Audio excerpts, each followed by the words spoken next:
Hi hello welcome to Swani's kitchen. Swani's కిచెన్లో ఈరోజు ఎంతో టేస్టీగా ఉండే అందరికీ ఎంతో ఇష్టమైన మిర్చి బజ్జీని ప్రిపేర్ చేయబోతున్నానండి. ఈ టిప్స్ అండ్ ట్రిక్స్తో ఒకసారి మిర్చి బజ్జీని ప్రిపేర్ చేశారంటే, పిండి ఈ విధంగా కలిపి చేశారంటే చాలా టేస్టీగా వస్తుందండి. చాలా క్రిస్పీగా చాలా టేస్టీగా వస్తుంది. కొత్తగా ట్రై చేసే వాళ్ళు కూడా ఈజీగా చేసేయచ్చు. ఈ మిర్చి బజ్జీని చిన్నపిల్లల నుంచి పెద్దవాళ్ళ వరకు ఎవరైనా ఇష్టంగా తింటారండి. కారం ఏమీ ఉండదు. ఒకసారి ఈ వీడియోలో చూపిస్తున్నట్లుగా ఈ విధంగా ట్రై చేసి చూడండి, చాలా పర్ఫెక్ట్గా వస్తుంది.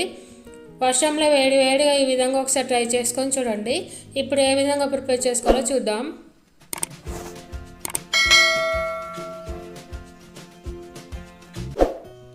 ముందుగా ఒక బౌల్ తీసుకొని అందులో 1.5 కప్ శనగపిండిని తీసుకోవాలి. తర్వాత అందులో టేస్ట్ సరిపడా సాల్ట్ వేసుకోవాలి. 1/2 టేబుల్ స్పూన్ కారం, చిటికెడు సోడా ఉప్పు, 1 టేబుల్ స్పూన్ ఆయిల్ వేసుకోవాలి. ఇప్పుడు ఇందులో కొన్ని వాటర్ పోసుకుంటూ పిండిని మరీ గట్టిగా కాకుండా మరీ లూజ్గా కాకుండా కలుపుకోవాలి.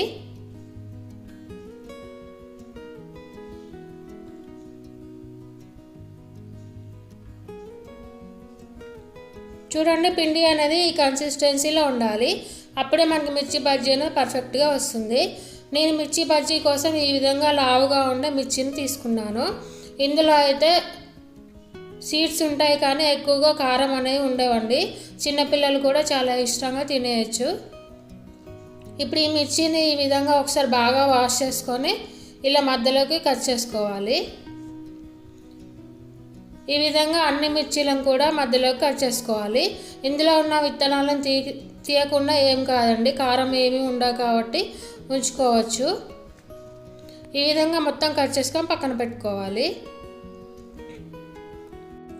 తర్వాత మనం ముందుగానే కలిపి పెట్టుకున్న పిండిలో మిర్చిని ఈ విధంగా డిప్ చేసుకుంటూ మనం ఆయిల్లో వేసుకోవాలి. చూడండి, ఆయిల్ అనేది బాగా వేడైంది కదా. ఇప్పుడు ఇందులో మిర్చిని వేసేసుకోవాలి. ఈ మిర్చి అనేది పిండిలో ముంచి వేసుకునేటప్పుడు గిన్నెకి ఒకవైపు రాయాలండి, అప్పుడు మనకు పర్ఫెక్ట్గా వస్తుంది. గిన్నెకి ఈ విధంగా మిర్చిని రాసుకుంటూ వేయడం వల్ల మనకి ఆయిల్లో ముద్దలు అనేవి పడకుండా ఉంటాయి. పిండి ముద్దలు అనేవి పడకుండా ఇలా నీట్గా వచ్చేస్తాయి బజ్జీ అనేది. ఇవి ఒకవైపుకు కాలిన తర్వాత మనం రెండో వైపుకు తిప్పుకుంటూ బాగా డీప్ ఫ్రై చేసుకోవాలి.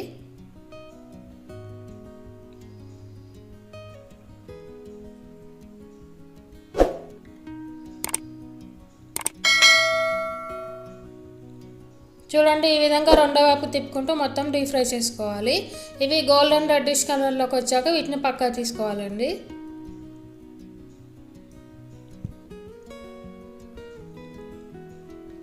చూడండి, ఈ విధంగా గోల్డెన్ రెడ్డిష్ కలర్లోకి వచ్చాక వీటిని పక్కకు తీసుకొని పెట్టుకోవాలి. చూడండి, చూస్తేనే తినేయాలి అనిపిస్తుంది కదా. చాలా క్రిస్పీగా చాలా సాఫ్ట్గా ఉన్నాయి, చాలా టేస్టీ కూడా ఉన్నాయి.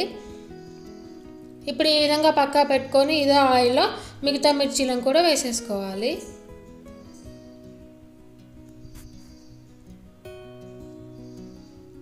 చూడండి, ఈ విధంగా మిగతా మిర్చీలను కూడా వేసేసుకోవాలి.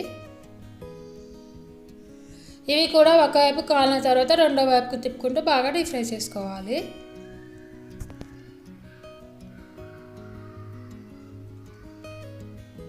ఈ మిర్చి బజ్జీలో టిప్ ఏంటి అంటే, మనం ముందుగానే ఈ విధంగా డీప్ ఫ్రై చేసుకొని పక్కా పెట్టుకున్నాం కదా, వీటిని మళ్ళీ సెకండ్ టైం ఆయిల్లో వేసి ఫ్రై చేయడం వల్ల టేస్ట్ అనేది ఇంకా చాలా బాగుంటుంది. ఈ విధంగా సెకండ్ టైం కూడా డీప్ ఫ్రై చేసుకోండి.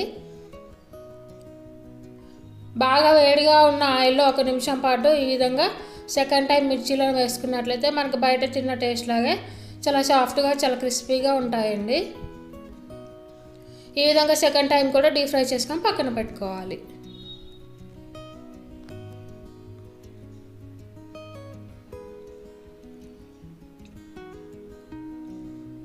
చూడండి, చాలా సాఫ్ట్గా ఉన్నాయి కదా. ఈ విధంగా ఒక ప్లేట్లో సర్వ్ చేసుకోవాలండి. అంతే అండి, ఎంతో టేస్టీగా ఉండే మిర్చి బజ్జీ రెడీ. ఈ మిర్చిని ఈ విధంగా మధ్యలోకి కట్ చేసుకొని అందులో ఆనియన్స్, వేయించుకున్న పల్లీలను పెట్టుకొని తింటే చాలా టేస్టీగా ఉంటాయండి.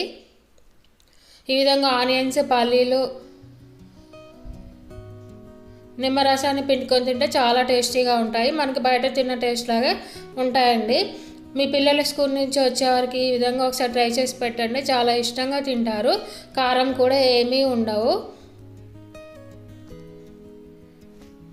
ఇలా వెదర్ కూల్గా ఉన్నప్పుడు, వర్షం పడుతున్నప్పుడు ఈ విధంగా చేసుకొని తింటే చాలా బాగుంటాయి.